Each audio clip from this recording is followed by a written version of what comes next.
So yesterday I made a video where we talked about the people that have been fired in Boy State, and I wanted to play this very video, this conversation that this our brother had with someone who lives in a Boy State, because as Nigerian media are trying to change the narrative, and some of the Fulani, all those Muslim cleric, they gathered together saying that people being pied or people that are buying people in southeast in different land are basically not Fulanis, they are Igbos. And Asad Dobo threw his own opinion on that, saying that they are Igbos because he know that his boys are there as well. So these are propaganda, just like after buying you, they will tie your hands down in the name of they tie your people down that they cannot question what happened to you. You understand? So we know that people that are buying are people there, they are not one group. Okay, Ibago are there, normal criminals, individual kidnappers are there, government sponsored ones are there, and those who want to prove that Simon Ekpa is wrong, they are also there. Those who want to criticize different government and different liberation army, of course they are there. Then those who ran away from ESN, everybody have their own reason, but a criminal is a criminal.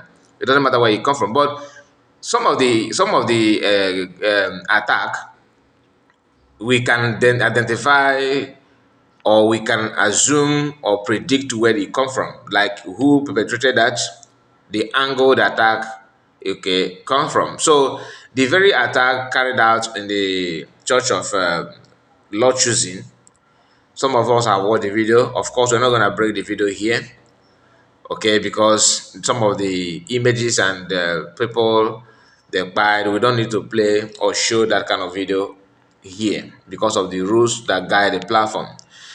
So I told us that Sarah Reporter says something about it, that they want to claim that the Igbo people are the one. In fact, they carried the news, not even they wanted. They have done that already. And the video of Northerners, I have not shared the video here because I don't want the video to be too long. Although we have shared that video on our sister platform, so you can watch the video there. If you are not subscribed to the Kai Report News, you need to do that and subscribe. So the video, we have posted it there 2 days ago, if I'm not mistaken. But today we are going to continue because I promised to play this particular video, just 2 minutes and 30 seconds. Yeah, I think yes, 2 minutes or 3 minutes thereabouts. So let us just listen to that. Then before we move on to today's event, because there's something I want to talk about on this video. But I promised to play this video, so that's why I have to start with it. Land, listen. Tell me, is it true that Fulani people unalive some people in your state? Yes, so Let me take it back again. Listen. Please tell me, is it true that Fulani people unalive some people in your state? yes, so they butcher them like say tomorrow no day because Why the Fulani did that? they say that there is one particular place that they say that they should live, as in they don't want them to stay there. Okay, they want them to live at a certain area for them. Yes, And so they have to used people to threaten them. Yeah. So How many people they buy? How many people they buy? that should be 16. 16. What about the Enugu state? How many they buy for Enugu state? No, about Enugu or Ebony. Okay, you know about only where you came from. Ada, listen to me. Let me tell you this openly. It is high time that every Igbo man will get what he will take defend himself. Because one of the worst things that can happen for you now is you are living in your land and you are a free person and somebody will come from nowhere and buy you in your land. As you are saying now, they butcher them. I don't say they butcher women too, Abi. Ada, she's off. Mubarak, you are hearing what is happening now. You are hearing what your people are doing in our land. When you say our people, generally, no tribe is exception, and no tribe is perfect. Well, all the tribes are just goods. But what we are saying always, I will question this all the time. Yes, sir. why is it that, how do they manage to get weapons that never finished? How do they manage to get ammunition that never finished? I have the answer to that. Okay, I'm listening. The politicians are giving it to them. Okay. So the question is, we the victims, how do we defend ourselves from these politicians and these headmen? No, when you are attributing it to a particular tribe, meaning you don't agree politicians are giving them. Because when now politicians come and give an ordinary civilian ammunition, he will even think. So you can see how this Fulani guy is trying to defend that. Tell me, is it true that Okay, let me say something, because this is the end of the video. Like I told you, that it's not a lengthy one. But when you listen to this Fulani guy trying to defend himself, as this our brother throw a question to him, he don't want to accept it. He don't want to hear that Fulani people are the one. He said the question is, how do they get in this catapult? How do they get it? And the guy said, I know the answer. That politicians are the one giving it to them. Then he said, okay, so, but he don't. He said that the question, because our brother said the question is, how can we defend ourselves from these Fulanis? That he don't want to answer the question how to defend yourself, but what he rushed to the part where the man, this our brother said, how can we defend ourselves from Fulanis? That Fulani alone is his problem. He said, no, when you are attributing it to an ethnic group, it simply means that you don't believe he's a politician. Then who is a politician then? We all know that Fulanis are the government. Nigerian government is being run by Fulanis. As simple as that. They just hide under the umbrella of a Northerners. But we know in the North, they are the ones saying what is going to happen. I hope you are getting the point. Now, this our brother is not a member of any agitation movement like me. But somehow, he still understand, he knows, just like every other average Igbo person know. Many communities already know that you need to defend yourself. Like I said, communities have been defending, some communities in our place have been defending themselves before the formation of Biafra Liberation Army, before Biafra government in exile. Even when Masamagano was still creating awareness, some communities are already defending themselves from henchmen. That's just the raw fact. I'm telling you what I'm sure of. Then, when you hear some people telling you, no, don't talk about it. How can Uncle Rebels give you, they tell you to go and acquire arms and defend yourself? This is a taboo, is a this, is that. Ask them, did she say you should go and rob and snatch car? The answer is no. Did she say you should use that catapult to start to kidnap people? The answer is no. Then why is that a problem to you? So you don't want people to defend themselves. You want people to give the trust on you, so that you will be the one to defend them, whereas you dictate when to defend and when not to defend. Oh, we're not authority. Remember, what I'm doing now is, because when people say that you guys have told army to slow down, they say, no, don't say that. You can't say that. It's wrong. That is not true. Then, okay, if you say it's not true, what is it then? What is it then? Because it is very, very clear to everybody that is what you said and that's what you represent. Are you getting the point?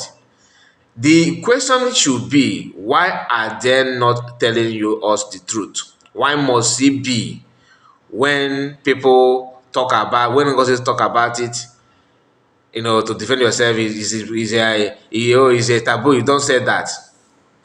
Sonny was yesterday bragging that PM, because he as COS brought a tweet from PM where he said that time shall come when Biafrans are beginning to defend themselves, that he's ready to arm every person, that kind of thing.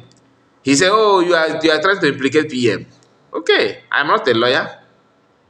I would like to hear that from a lawyer, neutral lawyer, not a lawyer from CRC. Now conduct through the election. So that's my own take. Then he said that there's another post that PM made where he said nobody should bear catapult in Biafra land. It's only Biafra Liberation Army that has. Yes, PM, did he say that? Yes, he said that, but he said that for a reason. And the question is, after he said that, have you seen any other group bearing catapult in Biafra land? Yes. Are they using that to do what? To buy people. So that thing that PM said, has it been obeyed? No, right? Then Biafran army, have they stopped people from carrying that catapult? The answer is no. Then what's your problem then? So when people, you want to remind people that PM said this thing, don't carry catapult to defend yourself. Don't PM did not say don't defend yourself. Don't carry catapult because someone want to twist it. So let me just reply or comment on that based on the way he twisted it, not the way PM, not from the intention of the PM. PM did not mean you should go and commit crime or anything. He was trying to address the Nigerian government that not him saying that Biafran have complained to him many times that if in each of the kidnap tent or dent, I don't know how they call that anyway, that the people few miles away from where the kidnappers hide out, that you always have army checkpoint very close. And why is it so? And those kidnappers cannot be tracked. If villagers manage to, or some individuals manage to capture them, they will tell you to hand it over to police, who will later hand it over to DPO, who of course is a northerner, or hand it over to security agencies who are answerable to one Fulani man in the north, in the Abuja. Only one telephone call, because once these people are being captured, their brother that ran away or that have that they are aware of what happened, we tell them their location, and a call will come from Abuja to instruct whoever that is responsible as a government or as a governor, let nothing happen to these people. Release them. That's what is playing out. You have listened to the news or have watched the video, the news that governor of Ebony State have instructed Ebony people not to react, not to avenge anything whatsoever. Even though today someone told me that in Ebony State they have said some on this year na Oko. So among Mezo can verify that news. Do you understand it? So this is just a continuation of that video, that because I promised you that I'm gonna bring it. Yesterday my system was giving me problem. So please, before you go, I want you to like this video and comment. Tell us what you think about the lies that Igbo people are the one behind buying of. When I said about Johnny add his voice, it is very, very obvious that truly people who buy people there at the moment are two sessions. One, not two season three. One, the one that being conducted by government. Like not all of them, or you can say all of them are linked to government, but governors that are carrying out Gumi instruction to recruit people in name of a different brand name of security. Then the other group that the Hope of Dema and Dave Omai organized, which is called Ibubago, to create another faction of IPOB.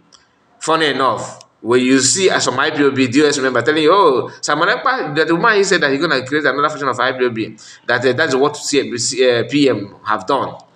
Whereas they are the one that actually released some of the ESN to join the Ibubago just to please their master. We know all those things, right? But why are they not telling us the truth? Why are they not saying it the way it is? Another group are those ones that Asano Dokobo is in charge of. So the first one is from the government, governors of Southeast carrying out Gumi instruction. Another group are the one called the Bubago under Hopos Odema and Dave Omai, okay, with DOS. They are the one that make sure that the Bubago exists. Then another group is Asano Dokobo. So all these three agents are working for federal government of Nigeria. That's just the fact. And when you talk, they say you are inciting problem, you are lying. No, you gotta do your investigation.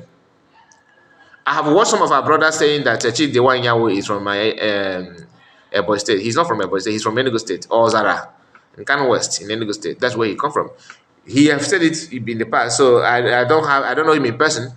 I followed him up all this while, so I know he mentioned where he come from. He could have even there's a time he contested for Enugu State governor. In case if you don't know, under the umbrella of Soware's party, Action Party, he was trying to contest. Although he was not there, nobody even noticed that he was after his attempt. Nobody even know that he traveled back to Nigeria, let alone contesting. But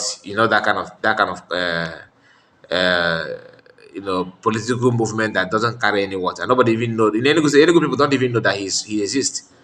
He after campaigning, he was the one telling people that that I ran for governorship. So no people don't even know that he contested, let alone winning. But he's from Enugu State. Why some people are confused about the where Enugu State, but State, where this attack is come from? Because the attack happened between the border of Enugu and Ebony.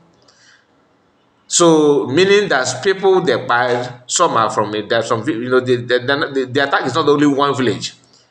So one of the villages in Ebony, the other one is in Enugu. That's why some of you are confused about it.